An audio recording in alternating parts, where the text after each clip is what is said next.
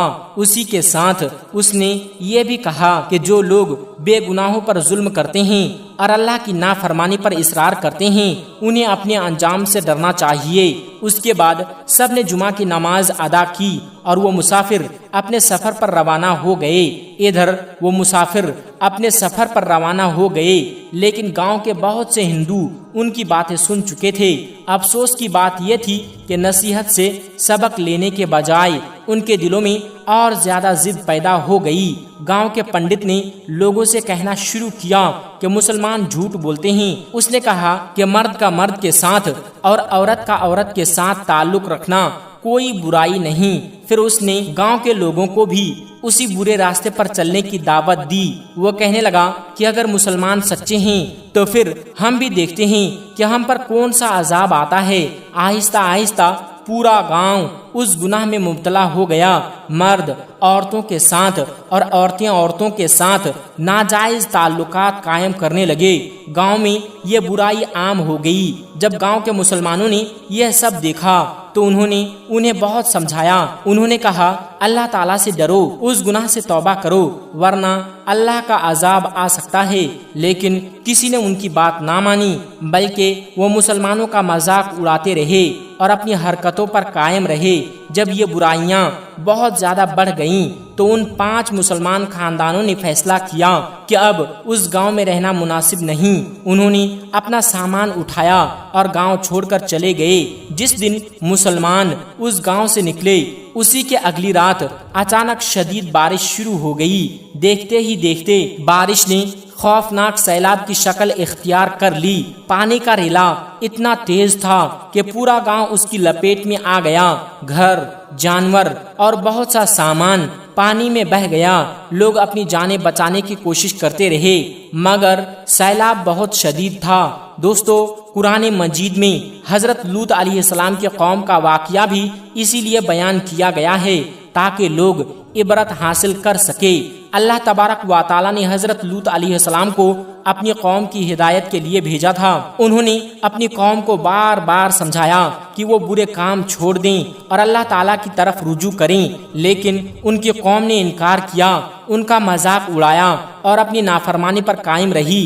آخرکار جب انہوں نے توبہ نہ کی تو اللہ تبارک و تعالیٰ کا عذاب ان پر نازل ہوا اور وہ ہلاک کر دیے گئے۔ رسول اللہ صلی اللہ علیہ وسلم بھی اپنی امت کو ایسے گناہوں سے بچنے کی تاکید فرمائی ہے اور برائیوں سے دور رہنے کی نصیحت کی ہے تاکہ انسان دنیا اور آخرت دونوں میں کامیاب ہو سکے۔ دوستو، حضرت لوط علیہ السلام کی قوم کا واقعہ قرآن مجید میں کئی جگہ بیان ہوا ہے۔ اللہ تعالیٰ نے حضرت لوط علیہ السلام کو اس قوم کی ہدایت کے لیے بھیجا تھا۔ آپ نے انہیں بار بار سمجھایا کہ اللہ سے ڈرو، اس کی نافرمانی چھوڑ دو اور برے کاموں سے باز آ جاؤ، لیکن وہ لوگ اپنی ضد پر قائم رہے۔ وہ حضرت لوط علیہ السلام کی نصیحت کا مذاق اڑاتے اور کہتے تھے کہ اگر تم سچے ہو تو ہم پر اللہ کا عذاب لے آؤ۔ جب انہوں نے مسلسل نافرمانی کی اور توبہ نہ کی تو حضرت لوط علیہ السلام نے اللہ تعالیٰ سے دعا کی کہ اے میرے رب، اس فساد پھیلانے والی قوم کے مقابلے میں میری مدد فرما۔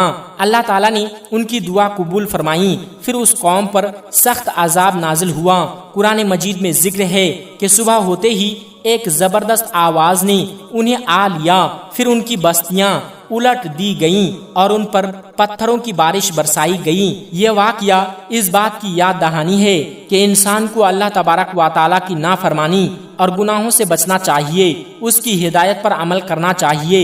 اسی لیے رسول اکرم حضرت محمد صلی اللہ علیہ وسلم نے اپنی امت کو برائیوں سے دور رہنے کی اور پاکیزہ زندگی گزارنے کی تعلیم دی۔ آپ صلی اللہ علیہ وسلم نے فرمایا کہ انسان کو ہر اس کام سے بچنا چاہیے جو اللہ تعالیٰ کی ناراضگی کا سبب بنے۔ دوستو، ہمیں بھی چاہیے کہ ہم ہمیشہ اللہ تعالیٰ سے دعا کریں کہ وہ ہمیں ہر گناہ، ہر برائی اور ہر ایسے عمل سے محفوظ رکھیں جو اس کی ناراضگی کا باعث بنتا ہو۔ آمین یا رب العالمین۔